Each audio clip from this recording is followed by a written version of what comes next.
My name is Liam, and I'm a 38-year-old software engineer living in New York City. This is my story.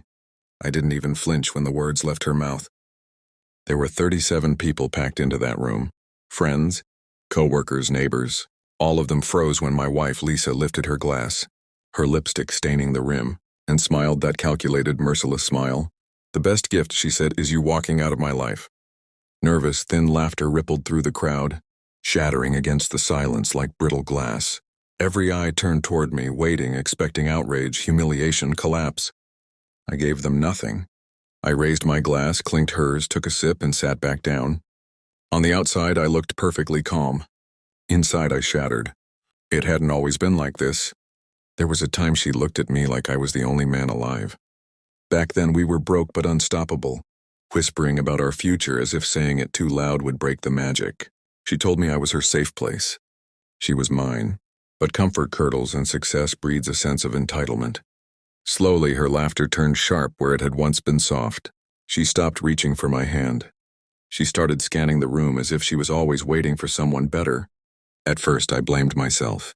I worked too many late nights, missed anniversaries, and traveled more than I should have. The guilt blinded me until the night her phone buzzed at 2:11 a.m. She was asleep beside me. Breathing steadily, I reached for it. One name lit up the screen. Daniel. I opened the messages.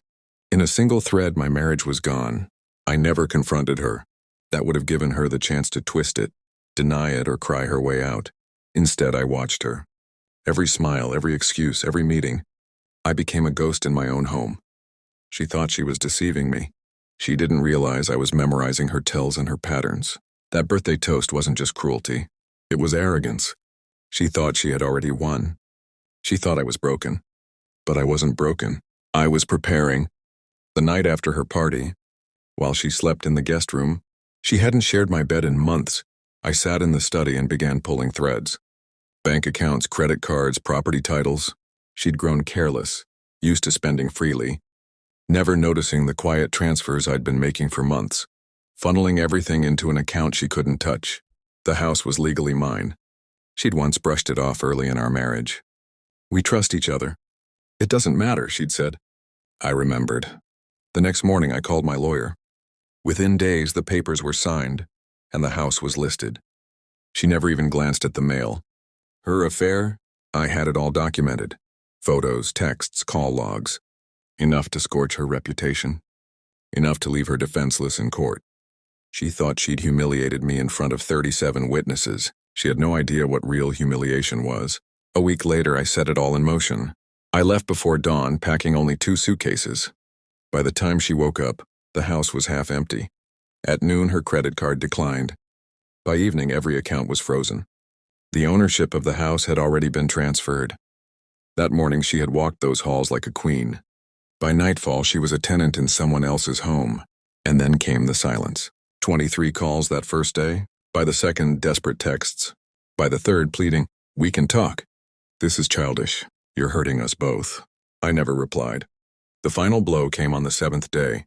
Her company had organized a gala. I knew she'd be there, dressed up, smiling and pretending. Daniel, the man she thought would rescue her, wasn't. His wife had already received a neat little package from me. Proof. Evidence enough to not only wreck a marriage, but also corrode a reputation he never showed. She did. She stormed into the gala, fury in her eyes, papers clutched in her hands. And right there, in the middle of that glittering crowd, she exposed everything. Gasps, cameras, the same faces that had laughed at my humiliation, now stared at hers. I wasn't there to see it. I didn't need to be. Where was I? In another city, under another name, watching from a safe distance as her carefully built world burned down around her. I pictured her in that moment. Her mask cracking, hands trembling, the whispers swelling into judgment. No glass to raise, no crowd to charm. No husband to stand beside her, just the crushing weight of her own choices. She thought she had stripped me of my dignity, but I had taken everything, her money, the house, her reputation, even her lover. She was left with nothing but herself, and I knew that was the cruelest gift of all. Do I regret it? No, regret belongs to people who lash out, who act in anger. I didn't. I moved with patience and precision. I gave her enough rope to build her kingdom, and then I pulled it tight. This wasn't revenge. Revenge is messy and emotional. What I gave her was justice. She lifted her glass in front of 37 witnesses, thinking she had ended me. What she really did was set me free. And freedom, I've learned, tastes far sweeter when it's laced with silence. I never went back. Not for her. Not for closure. Some people deserve answers. She didn't. She forfeited that the moment she turned my devotion into a performance. Now, when I think of her, there's no anger, no sadness, just the quiet satisfaction of knowing that the harshest revenge requires no shouting, no confrontation, just the calm removal of everything they thought was theirs and the cold certainty that when they finally turned to look for the man they believed they owned, he's gone. Only absence remains.